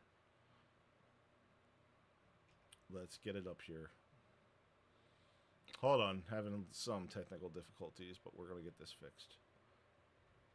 Boom. Okay. Let's play this really, really quick. well, we're not going to play this whole thing, but here is Sean Ross Sapp arguing with Air Gold about the Ibu drama. Moron, man. You Okay, you then are leave. Okay, sincerely then you leave. are sincerely one of the dumbest if I'm- people I have ever interacted with on this app, and boy, does that cover a lot of ground. Okay. It Sean. covers. Think Next time about I'm how wrong. dumb some of the people I've Next time I'm had wrong, interact with me. You tweet. You are by far Tweet the me dumbest. and cook me. Okay, good. I said all this hours ago, and then you whined and cried and made a showed up fucking here. stream. Shut You the showed fuck up, here. weirdo. You showed You up made here. a Okay. stream that said Airgold versus SRS because Yes. you can't get anybody to pay attention to you I for was shit you do inspired on by your own. clickbait titles from Fightful.com that, Oh, that invite God. people to click on art. Now, let's not forget that Sean Ross Sapp is like a reputable news source. Like this guy that's going off on this other guy saying F this, F that, you're a moron. That's Sean Ross Sapp. That is a guy that has appeared on WWE, appeared in AEW. He is a guy that's respected by people within both of those companies, and he's just going off on essentially what is a random Twitter troll because he doesn't like the information that this guy posted, but I don't know if he realizes it or not, but it's actually from a source that's connected to him. If that makes any sense. It doesn't make sense to me, but somehow it makes sense to these people. Let's play a little bit more of this before we move on here. And click on Which, by the spaces, way, so hence why I was you inspired. use for engagement because nobody is interested in the shit that you have to say on your own. And that's okay. Sure, but you're not going to sit here and say, well, you know, it's because you do clickbait and all that stuff. Man, you don't give a fuck about any of that. You are an engagement farmer. That's it. You have no discernible talent or ability whatsoever. Articles that people click on. You have no sources whatsoever to speak of. You're sitting there peddling stuff saying, rumors say, sources, like you're fucking Mean Gene Okerlund in the 90s. Oh, God. Pretty much it's just kind of immature, and it's petty, and it's, like, I see where Sean is coming from. I understand that, like, what these guys are posting is very damaging. It can damage reputations in wrestling when you post some of the stuff that these guys are posting. But you can't take it out of somebody that's relaying information that's coming from somebody else. You have to go directly to the source. And that's not what he's doing. Instead of going directly to the source, he's going to somebody that's sourcing the source. And he's kind of shooting the gun at the messenger instead of the person that's actually spreading the misinformation here. I guess that is what a lot of people are arguing about with all that. And so, more about this Ibu guy. Moving on from the Sean Ross Sapp Air Gold drama. So Sean Ross Sapp went off on Air Gold. The Air Gold guy, he changed his entire Twitter account. Like, after that whole situation, he kind of moved on, whatever. I don't know if he's still posting wrestling news and gossip, but he kind of moved on from all that. But this Ibu guy, so Sean Ross Sapp might have kind of skipped over this Ibu guy, but the internet didn't. And they kind of called him out for a lot of the stuff that he was saying. And in particular, like I mentioned, he was saying that Britt Baker cheated on Adam Cole with apparently Christian Cage. I don't know if he ever said that he cheated on, or that she cheated on him with Christian Cage, but he did allude to her cheating. And a lot of people were talking about it and calling him out for it. And instead of kind of manning up and fessing up to what he was doing, he wrote up a whole thing here, which I'll show you. Let me get this onto the main screen here, if it will let me. Show you this one real quick. Excuse Yeah, this is an excuse me moment, isn't it? Let's do this here. So this is his statement about the Britt Baker cheating rumor. The Britt Baker cheating rumor was one that was circulating for a long time, far before I even acknowledged it. And her most recent post, okay, that's something I forgot to mention. She made a post on X, kind of shooting down any of the rumors. She said that she never cheated on anybody, that she understands that she's a public figure and people are going to speak about her, but she doesn't appreciate people spreading false information about her. And she kind of left it at that, did not mention any names. And that is what excited Ibu into making this statement here. So, where were we? For a long time before I even acknowledged it, and her most recent post came after Conan. Yes, that Conan from WCW. He is like a dirt sheet reporter now. After Conan spoke about it on his show. That said, I did contribute to this when I made an ill-advised joke during a period when my account was locked. So basically this guy is saying that since his account was locked, meaning that only people that he approved could see it, that it was okay for him to kind of speak about that situation, which is kind of bullshit. It was immediately deleted and was still in poor form and should have been made to my audience of 30K. You notice how he's kind of like pumping himself up there. Like if you're making an apology or retracting something, you don't need to tell us how many followers you have, you douchebag. So Baker followed me shortly thereafter, and reached out to her, and he reached out to her at that point. And then he writes, I had a very positive conversation with Britt Baker, who reached out essentially apologizing for any trolls that come my way. So not only did he spread this rumor about Britt Baker, but now he's also claiming that she messaged him and apologized to him for trolls coming his way from him sending that tweet out about her. A reverse apology to make it look like he didn't do anything wrong. Yes. So, okay, let's finish up what he said. It came my way. Among numerous things. So, not only did she apologize about the trolls going his way, but among numerous things. That's very important. I made it very clear to her that none of my contributions to this were formal reports, and still apologizing for feeding into it. This got so bad that Twitter or X actually community noted this post and wrote, Dr. Britt Baker never apologized to this user and is completely fabricated. She states it herself. So when somebody posts a lie or misinformation on Twitter, there's something called community notes that can be added to a post, which got added here. That kind of will add context and retract what the post is saying. And that's what happened to this guy. That's how important this was on Twitter, that it actually got community noted. Community notes are usually for stuff like that Trump says or Elon Musk or something like that. This was important enough that they actually had the community note his post because it was that outlandish. Yeah, because he's spinning it. Yes, that's obviously what he's doing. Yeah. And that is the end of that one. And then I have a couple of Britt Baker's denials of her apologizing here. So this is the post that I just read, and then there was somebody on X that asked, glad Britt Baker apologized to you, and she wrote false. And then there's another one here of somebody that responded to Ibu saying, Britt never apologized to Ibu despite his claims.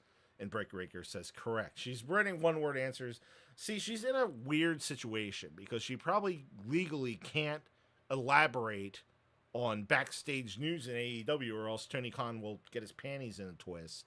Yes. So she's kind of responding in these robotic one-word answers to kind of clear her name, and it's a weird situation. And this guy, this Ibu guy, pretty much is making himself look like an ass clown. He's representing Fightful, which is a reputable wrestling news source, making them look like idiots. Sean Ross Sapp is looking like an idiot. He's looking like a sap himself. And yeah, it's just a whole mess.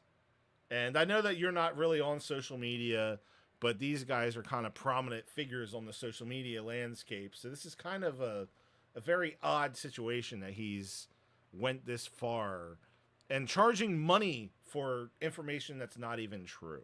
That's the biggest takeaway you got to get from this. I thought my biggest takeaway is, what are we going to say next on TMZ? Yeah, that's kind of what he's doing. He's kind of, it's I like felt a like you're on TMZ, TMZ right a now. TMZ, yeah. It does feel like that a little bit.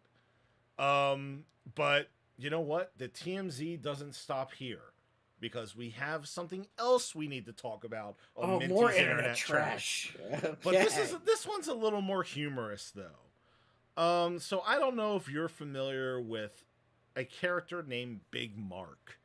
Are you familiar with Big Mark? This was kind of an internet sensation enough that you might have actually came across this guy. You know what? No, I don't think I am familiar with Big Mark. So let me show you what Big Mark is famous for. I know Bismarcky. No, is he even still alive anymore? This is Big Mark. This is Big Mark right here. It's time to play the game. Hold on, we gotta fix this. Somehow this got messed up. There we go. Here's Big Mark. Let's start this right here. It's time to play the game. Notice how his name matches his personality. Big Mark. Time to play the game. We're getting Mr. Chunk's live reaction to this. If he's never seen this before, let's go. We're going to have to play the whole thing here. Let's get his live reaction to Big Mark.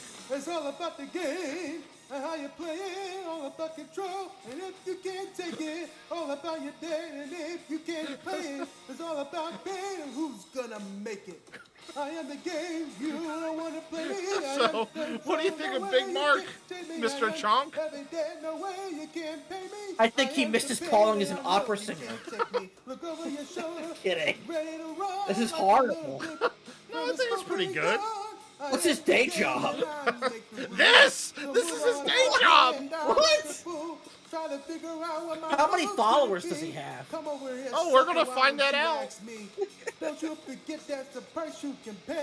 Lil B. Rice, thanks for stopping in. I appreciate you. So what? You didn't like Big Mark? You don't like Big Mark? So is that all it takes to get like 1 million followers? Jesus, I could do see. better than that. Try 4 million followers. That's how Just many from Big doing that? That's how many followers Big Mark has on TikTok. Dude, I could eat like Taco Bell and fart in better tune than what he's got. God, I don't want to see that. You know what? We're gonna take you off a full screen real quick. So Big Mark, he was upset that WWE invited IShowSpeed to come to the Royal Rumble next week and not him. Now, for Big Mark's credit, WWE did invite him to come to SmackDown and I think another show recently, because he's a viral sensation. People seem to like him. He sings a song or whatever. I don't know if he ever sang it for Triple H. Well, you know what? Herpes is a viral sensation. Oh, God. Holy shit, dude. Come on now. He kind of had a crash out on Twitter about this. And let's take a look here. Mr. Big Mark. Let's do a zoom in here. This is... Whoops. Did not mean to do that. Hold on. All right. Mr. Big Mark. Let's do the zoom in.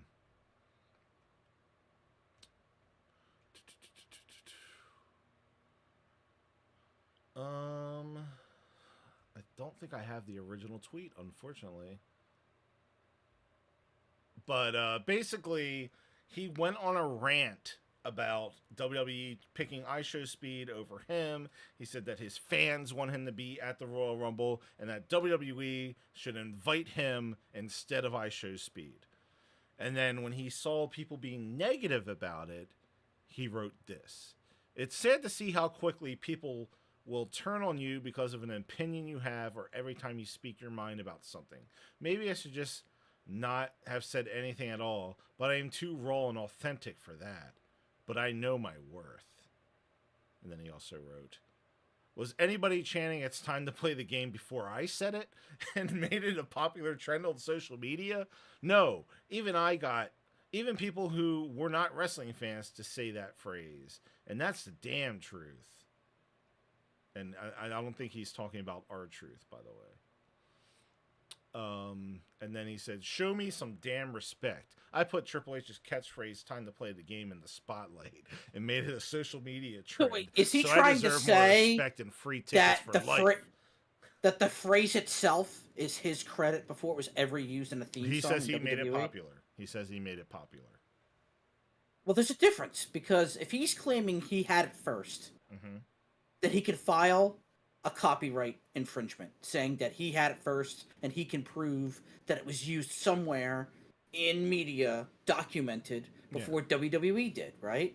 Yeah. But if that's not the case, and he's just saying because he's a social media star that he popularized it around the same time as the theme song came up, and that he's the reason the theme song became popular, I don't know if you could prove that. No. And maybe the dude just needs to get a day job. Yeah, he seems to be in his feelings. He got a little bit of an ego over one song that he sang, and now he thinks he deserves WWE tickets for life. I wish I could show you other videos. This guy is big. Like, I'm a big guy myself. Metaphorically or physically? No, physically. Listen, I'm a big guy myself, and Mr. Chonk, you have seen me in person many times. Imagine 3 times me. That's him. That's big. That's Big Mark. No, he looks like a tall dude, so he's probably taller than me also, but wide. Wow. Like he is. This is somebody that would probably take up 3 seats on an airplane. Wow.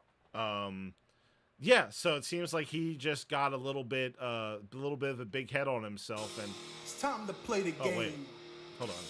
What's happening here? Oh, Time to play the Okay. I don't think we need to see that again. But yeah, Big Mark got a little bit of a big head on himself, no pun intended. But I kind of agree with you. Maybe he does need to get a day job. And it definitely doesn't need to be I enjoy what we do here, but guess what? I have a day job. Yeah.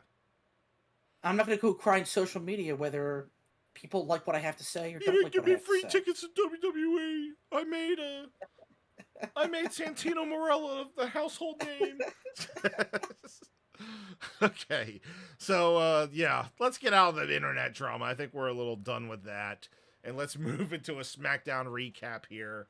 So the 3 key things that I got from SmackDown. First, number 1 thing, lots of new faces coming to SmackDown. We're seeing Damian Priest. We saw Bayley moved over to Raw. So there's a lot of interchanging going on. Who else did we see move to SmackDown? I know there's somebody else. Miz, Wyatt Six.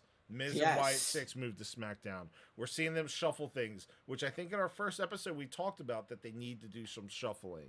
So it's good that they're doing this. The next key point I wanted to make.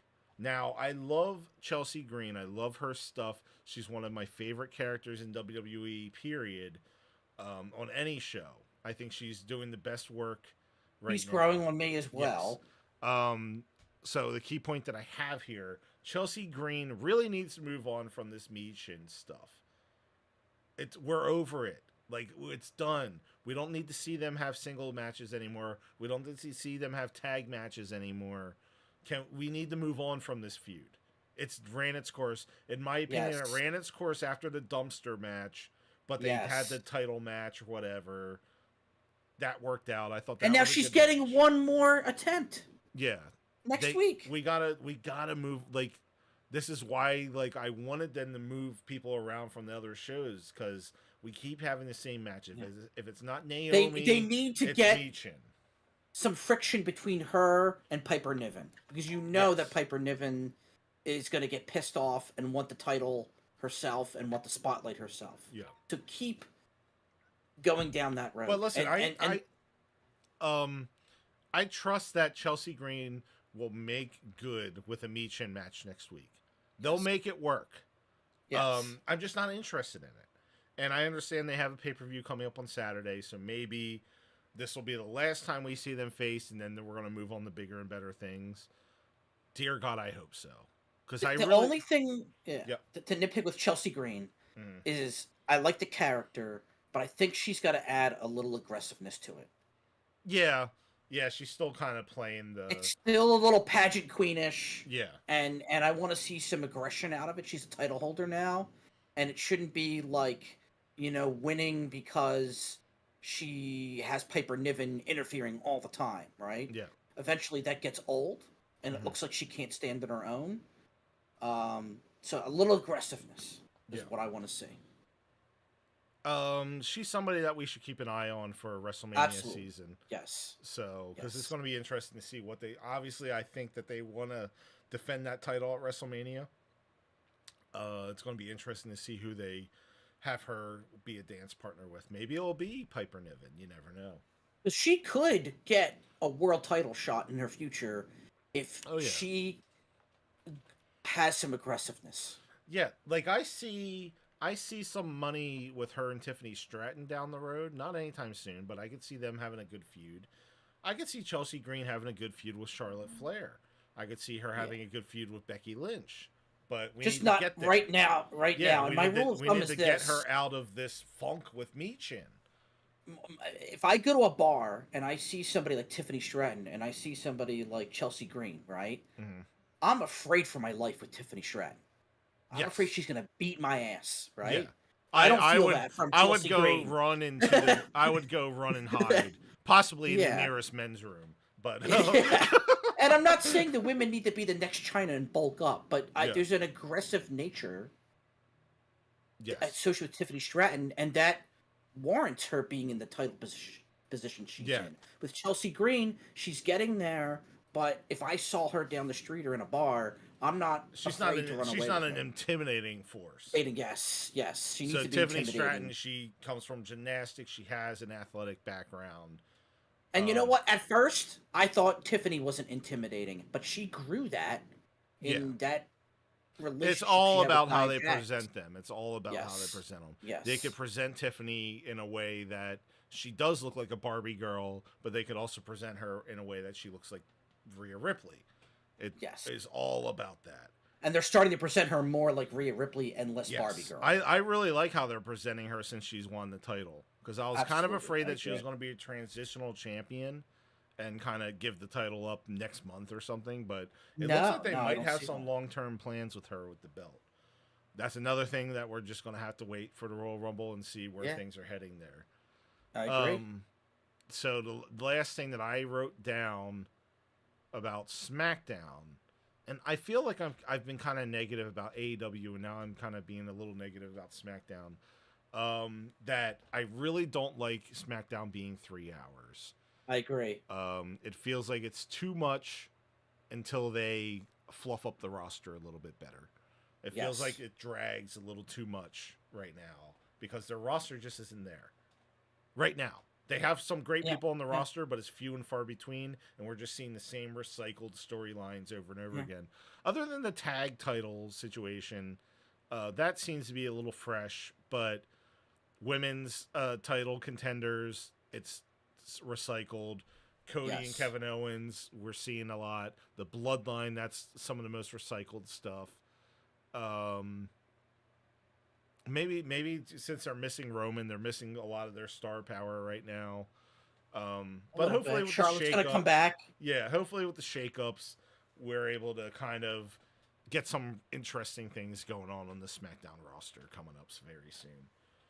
I do have one little negative point to also add. Yeah. They need to work on Jimmy Uso's character. Yes. He needs to find a way to separate himself from Jey Uso. Yeah. It can't just and be I think they're the music. trying because they're different shows now, right? Yeah. Jay being on Raw and Jimmy being on SmackDown, that's the first step. And I think they should keep it that way for as long as they can. But they have to do something with Jimmy's character. and I don't know what it is. I don't know if it's turning him heel. I I don't know. think I having mean, him that makes move sense. away from the bloodline stuff a little more than Yeah. he already is. Um, it's hard to say. It's hard to say. They need to bring some people to the roster and I'll make things interesting. Maybe they'll move in a direction where Sami Zayn and him get into some Yeah. sort of feud. That'd be He interesting just to see. he doesn't have a character yet. He just seems like an extension of Jey Uso. He's just an Uso. Yeah, Yeah. he's just an Uso. So any other key points that you had going on with the SmackDown? I like the Jacob Fatu presentation. Yes. I think he's excellent in the ring. Yep. Can cut a promo, given that, probably English is not his first language. Yeah. So given that, I'm very surprised that he's able to really get his point across. Mm-hmm. We talked about it already at length earlier. Charlotte Flair, I'm excited to see that.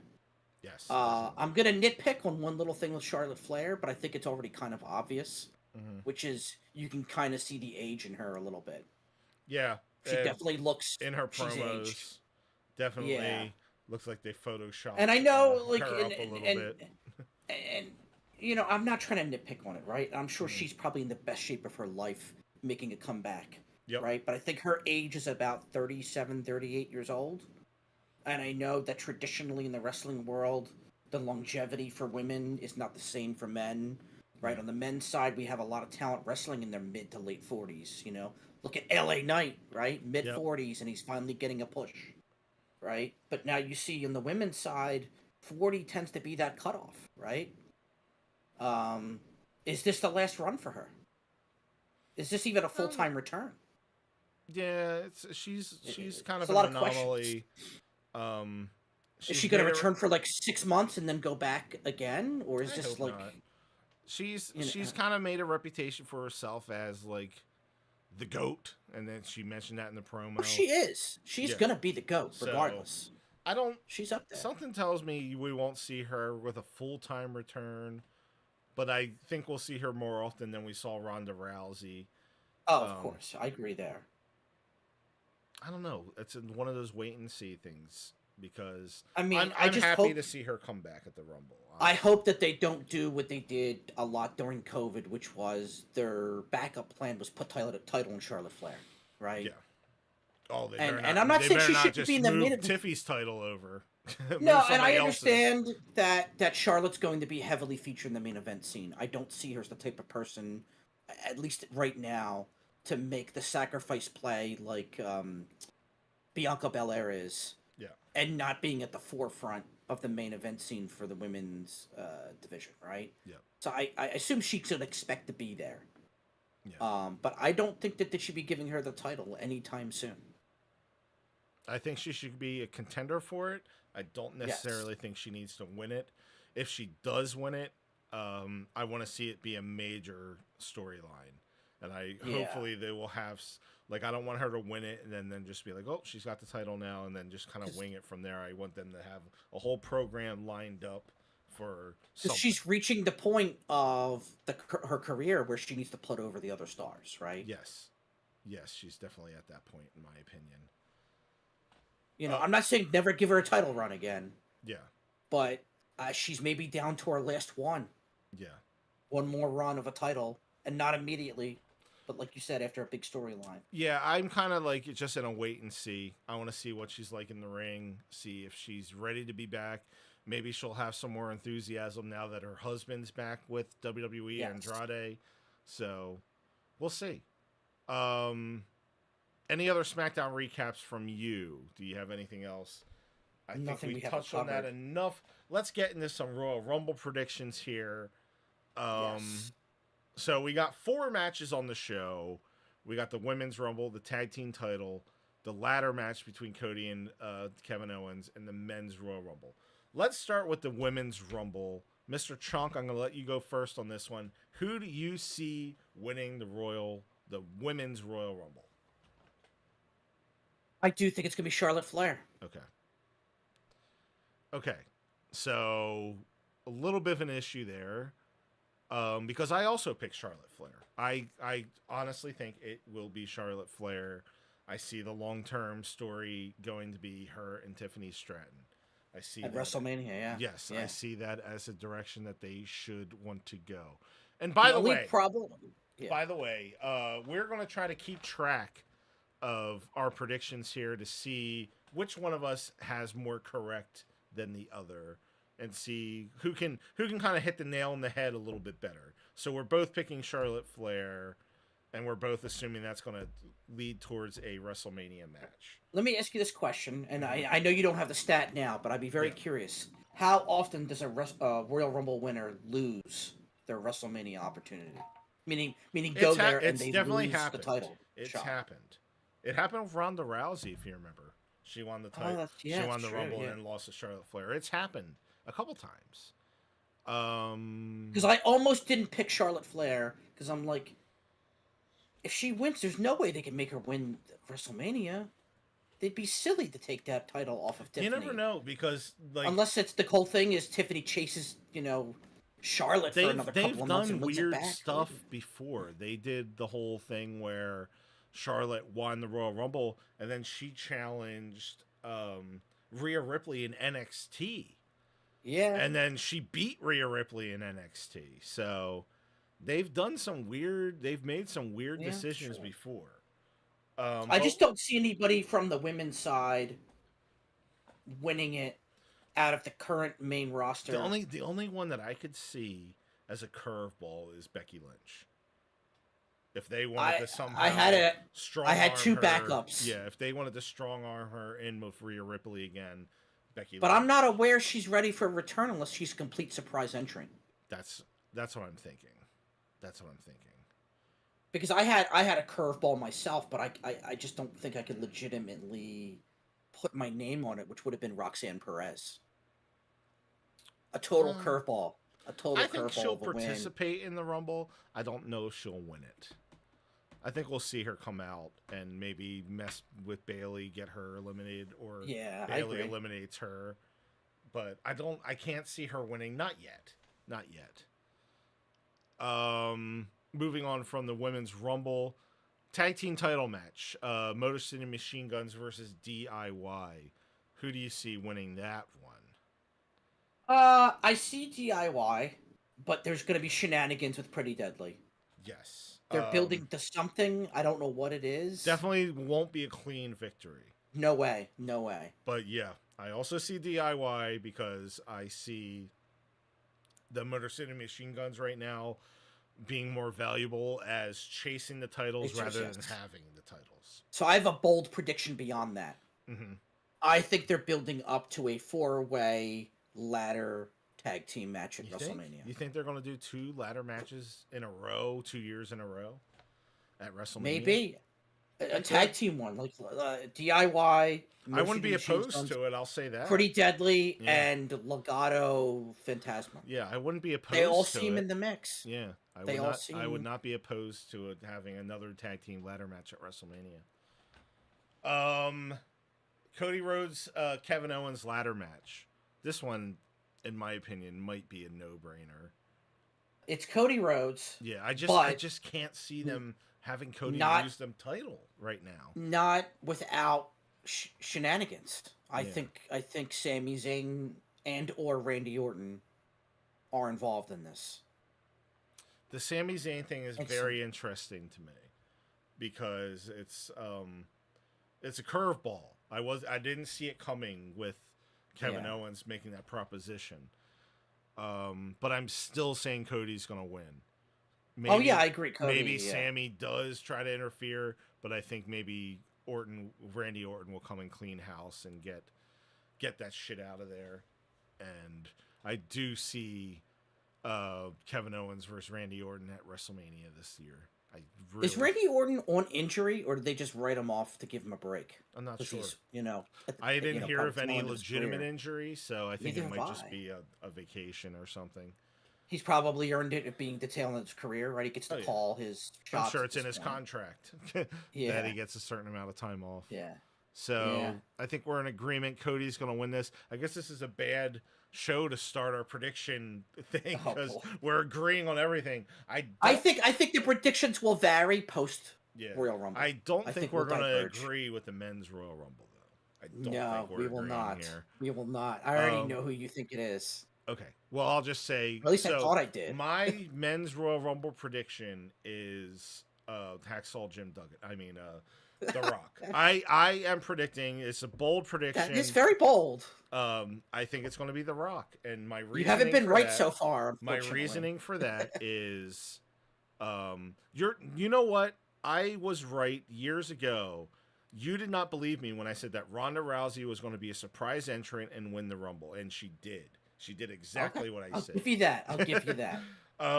So I think The Rock. Now I don't think The Rock will come in at number 1 or number 2 or even number 20. I think he'll come in at number 30, and I think he will. So I think the final 2 might be, well, the final 3, let's say, will be John Cena, The Rock, and Roman Reigns. And I think it's going to be one of those things where all of a sudden number 30 gets called. The Rock comes out. It's his final boss song. He's taking his time. He's talking trash as he's coming down. I don't think he even gets into the ring. He's just like taking his time, slowly coming down. The Rock and, John Cena, Roman Reigns, they get into some sort of tie-ups, scruffle on the ropes. They're both, the classic, they're both on the ropes. Rock slips in, tosses them both over. The Rock Maybe. wins. Okay. So that Possibly. would leave a lot of questions to be answered there. Yes. As in, it's a very bold prediction. So who would The Rock face at WrestleMania at that point? So, at that point,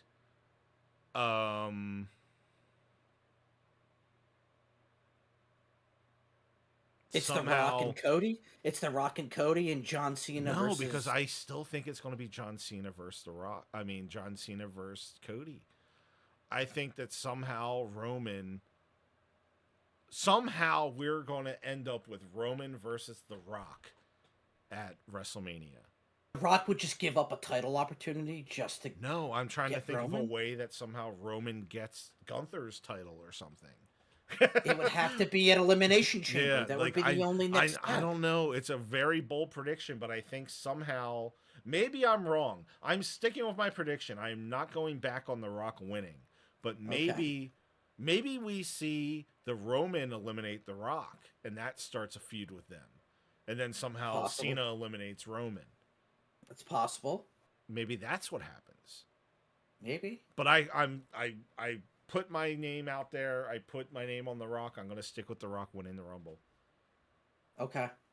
So I have a bold prediction myself. What is your prediction? This person has never been eliminated from a Royal Rumble, by the way. Okay. Curtis Axel. Dude. I'm kidding. You know he was never eliminated in 2015? Yes, I know. The Axelmania whole thing. I'm kidding. Not my real prediction. Okay. It's a tie. Okay. It's either Jacob Fatu or Sami Zayn. So you don't bold prediction. You don't bold think, prediction. You don't think Cena would even be contender to win the Rumble? Yes, contender. Yes, winning. No. Wow. Too obvious. Sami Zayn it's too obvious. It's too obvious. I feel like that's too obvious to have him win it. All right. It's so way too. Let's say Sami Zayn won. Where do you think he heads from there? There's a lot of different directions because is he face, is he heel, right? Like when are they going to build towards that turn, which I think is going to happen sooner rather than later. I think that opens up the door to, reignite the program with Gunther, reignite, go back to something with Cody Rhodes. So you would be into seeing Sami Zayn versus Gunther again at WrestleMania? I guess we could. But he'd actually win. Yeah. But I don't know. He won the Intercontinental title last That's true, and then lost it not that long after. Yeah. Yeah, either that or Jacob Fatu. Like I said, where does Jacob Fatu go if he wins? Because that's you said your other prediction might. He could go against Cody. He's still a heel. It's just out of left I field. always think, I like, look at is saying that, I don't. my mind always goes to, is that a WrestleMania caliber match? I don't know. I don't know if Cody and Jacob Fatu this year is a WrestleMania Yeah. caliber match. When I envision WrestleMania, I'm thinking of John Cena versus Cody. I'm thinking Roman Reigns versus The Rock. I'm thinking like somebody like Roman has to Yeah. be in a main event situation. There's other ways to get there. Yeah. Yeah. I mean, the only other person I think, but I just don't think they pulled the trigger because they didn't on Saturday. Jey Uso. That would be an interesting pick. That would be Jey a Uso. very huge underdog victory, Jey Uso. Could you imagine? And it would make sense because then he could go and try to get his redemption and have another match with Gunther. That would be a very good WrestleMania style storyline. If they want to really push Jey Uso to main event, that would be the way to do it. Have him, You know what? be the I'm thinking underdog about it. victory over Yeah. WrestleMania, and then I'm thinking about it more, and I don't think it's Jacob Fatu. I think it's Jey Uso or Sami Zayn. I think it could be either one of those two. okay, that's a very bold prediction, and Just like you had with The Rock. yeah, I'm kind of having a little bit of. You have a second plan thoughts, B. but- I'll give you an okay with a plan B Well, because the thing I is, do my plan B, predictions. my plan B is vanilla. It would be John Cena. It's John. Yeah. Yeah, John Cena would be my plan B. That's what Okay. makes the most sense to me. I don't want to pick it because it's so vanilla. I'm one of those guys. I want to pick something that I know probably isn't going to happen, and when it does, I can be like, "Guess who was right?" Okay, They might pick John Cena, and I get it. It's a money maker. that would just be an easy way to get Cody the, and the, Cena. the kid WWE fan in me doesn't want that to happen. I want to see the swerve. I want to see somebody that we didn't expect. Yeah, Jey Uso would fit that mold, big time, in my opinion. I wish they would see. do it. I don't know what their long-term plan with Jey Uso is, or they're just treating him like John Cena because he is such the merchandise and such the connection Merchandise with the has crowd. something to do with it. He doesn't Definitely. need a title, Yeah, and they could keep having Just him sell the lose the merch. big ones, and it doesn't lose the respect of the fans. I think the fans would totally eat up him being challenging Gunther at WrestleMania though, winning the Rumble, having that story 3 months to WrestleMania. I think the fans would eat it up. They'd You love don't it. think he would go after Cody? Jey Uso? at all? No. Storyline wise, that doesn't make sense to me. Gunther Okay. get his redemption. He has that loss on last night. Get his redemption. Maybe he loses confidence in himself for a little Yeah, bit, gets it yeah. back, wins the Rumble, gets it back. We'll see. That's one of the things I love about the Royal Rumble. It's so unpredictable. And even if we got every one of our predictions right, that last one we're split on with different scenarios. We're gonna see who gets to be closer with that. Yeah, And I agree. yeah, it will be interesting next Saturday. So, Absolutely. The next show we will have a Royal Rumble recap to start it off. And well, actually, no, we should probably start off with Raw. And yeah, we'll have to do the normal just because we don't want to spoil what happened on Raw and SmackDown by doing the Royal Rumble first. So yeah, we will have a Royal Rumble key points and recap next week. But that's going to be it for this week. Thank you guys so much for coming and hanging out. We had Little B Rice over in chat. The exit song Hippo in the House came to hang out. Missy Kaboom came to hang out. Thank you guys so much. If you haven't already, please send us a follow over on YouTube. I see a lot of you guys come in the Twitch chat. Totally appreciate it. But we're trying to grow the YouTube also. Let's get some followers over on YouTube. And yeah, we're going to keep on bringing content to you every Sunday. We might be hey On RedTube next week. No, I'm kidding. God. No, we will not. Lady Nisa, 2 hours ago, I saw that you had a subscription over on YouTube. I really appreciate it. Thank you so much. We'll be back at 7 p.m. next week. But the week of the Super Bowl, we are going to be doing an earlier show. I will keep you guys in the know with that, what time we'll be starting, and maybe we'll have something fun planned for that show. We'll have to wait and see. But until then, thank you guys so much, and we will catch you next time, where you can always expect the